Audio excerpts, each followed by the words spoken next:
আমরা দেখতে পাচ্ছি আমাদের এখানে কর্মসূচি চালাচ্ছে কিছু ভাইয়েরা বসে আছে। আমরা যাবো ওদের কাছে এখন। আসসালামু আলাইকুম ভাইয়েরা, কেমন আছেন আপনারা? আমাদের এখন থাকবে, আমরা জিমেনিস এখানে আসছি। জিমেনিসের পক্ষ থেকে আমরা প্রায় সময় বিভিন্ন সময় বিভিন্ন কার্যক্রম করে থাকি। আজকে সেশনটা হলো কুইজ। আপনাদের জন্য থাকবে কিছু কুইজ। কুইজ পারলে থাকবে সাথে থাকবে, ঠিক আছে? So, আমরা কি যাবো পরে এটা? ওকে, তাহলে এখানে যারা আছেন সবাইকে হয়তো বা আপনারা চিনেন, কারণ আমরা সবাই কসবার, ইভেন আমিও কসবার সন্তান। তো আমাদের প্রথম প্রশ্নটি হলো আপনাদের জন্য। আমরা যে আজকে এখানে আসছি, আমাদের পেছনে বিজয় মেলা চলছে, সকালে অনেক অনুষ্ঠান হয়েছে, সারাদিন হবে। কি উপলক্ষে আছে সেটা হচ্ছে আমরা সবাই জানি, তাই না? আজকের এই দিনটি, হ্যাঁ, আমরা যে উদযাপন করছি বিজয় দিবস। বিজয় দিবস কত তারিখ অনুষ্ঠিত হয় কে জানেন?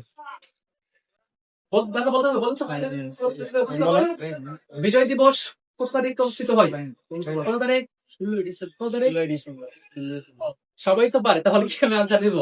প্রশ্ন সেটা না, প্রশ্ন হলো বলতে হবে আন্তর্জাতিক মাতৃভাষা দিবস কবে? কেউ কেউ বলবেন, পারলে হ্যান্ড স্কোপ করবে। আন্তর্জাতিক মাতৃভাষা দিবস আপনি বলবেন? স্যার কাকে নিব? ফাহিম ভাই কেনেন।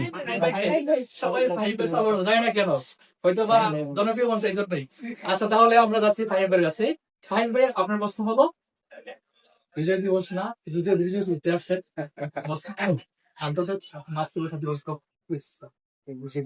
এই বিষয়ে আনসারটি সঠিক হয়েছে, সবাই ফাহিম ভাইয়ের জন্য থাকছে আমাদের প্রতিষ্ঠানের পক্ষ থেকে একটি ছোট গিফট। প্লিজ কাম, এখানে ছোট একটা সম্মান আপনার জন্য আমাদের